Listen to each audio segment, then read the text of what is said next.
Pressure's moving in to start the next weekend. Here we go, heating up on Tuesday. I'll have your full forecast in 7 days coming up. At Parker's Kitchen, we go big, like our huge, crunchy, juicy, never frozen chicken tenders with an extra large serving of Parker's signature sauce. At Parker's Kitchen. First Alert Weather, where accuracy matters, keeping you alert during severe weather and helping you plan your day. We put our money where our forecast is. Each weekday, our forecasted high is within 3 degrees of the actual high. A local charity gets money in the bank. By being 100% accurate for a full month, over $1,000 went to a single charity. No other Augusta station is on your side the way we are, keeping you ready for anything and putting our accuracy to work.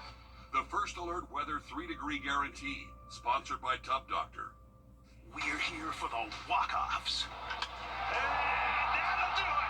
Start the buses. The shutouts. Struck him out. 10 strikeouts for Strider. The RBI singles. Double plays. Triple threats. 3-run home run. The moments that make you nervous. And the ones that keep you coming back for more. As clutch as it gets. No matter what your favorite Braves moment is, it happens here. Peachtree Sports Network. The Braves play here.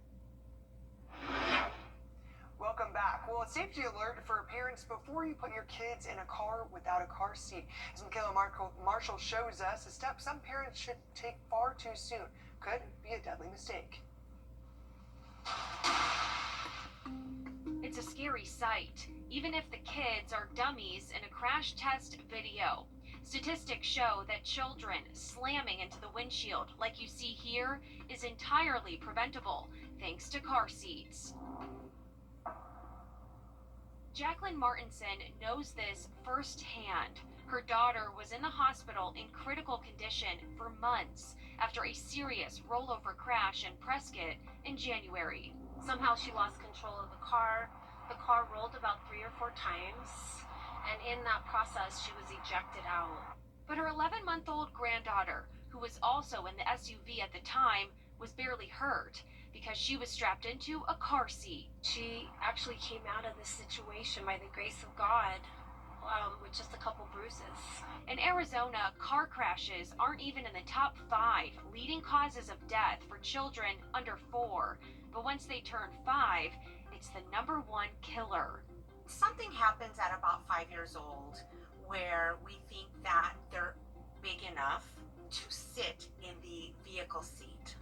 And so we transition them way too soon from a car seat into the vehicle seat. Once we make that transition, children aren't safe.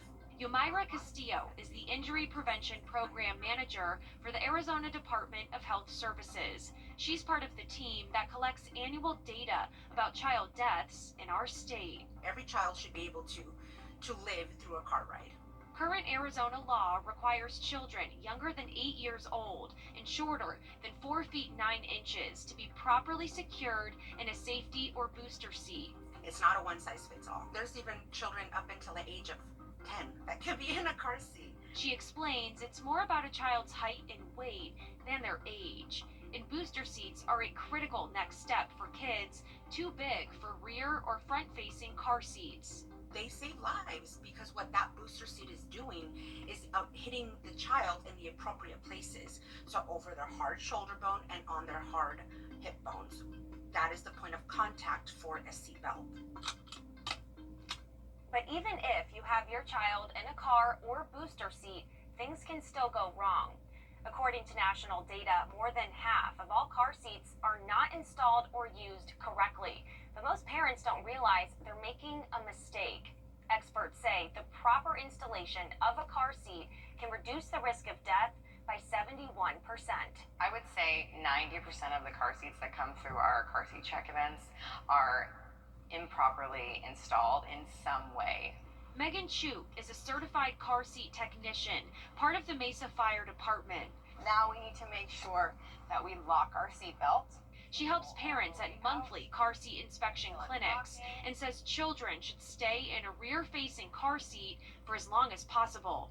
Babies and toddlers are very top-heavy. Their head grows much faster than the rest of their body. So if I turn my child around too soon where they're in the forward-facing mode, if there is a crash that whiplash can cause severe injuries to the neck and the spine. Arizona's first car seat law in 1991 was for kids under 5, and at that time, car crashes were the leading cause of death among children. In 2012, the law changed to apply to kids up to 8, and while fewer younger children are dying in wrecks today, the problem persists with the 5 through 14 age group. Data show just because your child is school ready doesn't mean they're ready to ride with just a seatbelt. DHS says the focus needs to be on keeping older kids in car seats longer and installing them correctly.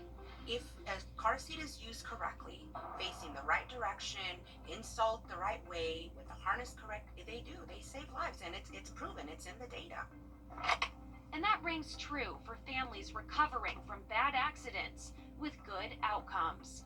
Definitely have your baby strapped in, 5-point harness, the safest one out there, because that's what saved baby Iceland. And it's important to use your child's car seat correctly and to know when to take them out of the car seat. According to the NHTSA, 4 out of 10 children under 6 who die or were seriously injured in a car crash weren't properly buckled in. In Georgia and South Carolina, car seat laws say children who are 8 or younger must be in the back seat and in a car seat suitable for their height and weight. Both states recommend you go by height when deciding when to take your child out of a car seat. In Georgia, violating the law can lead to a fine of up to $50 per child and points added to your driver's license. And a second incident may lead to double the fines. But in South Carolina, the fine is $150. The state doesn't add points to your driver's license for a violation. And you know, when we get rid of the rain, we add the heat. I'll have more details on how hot it'll get once we start the week.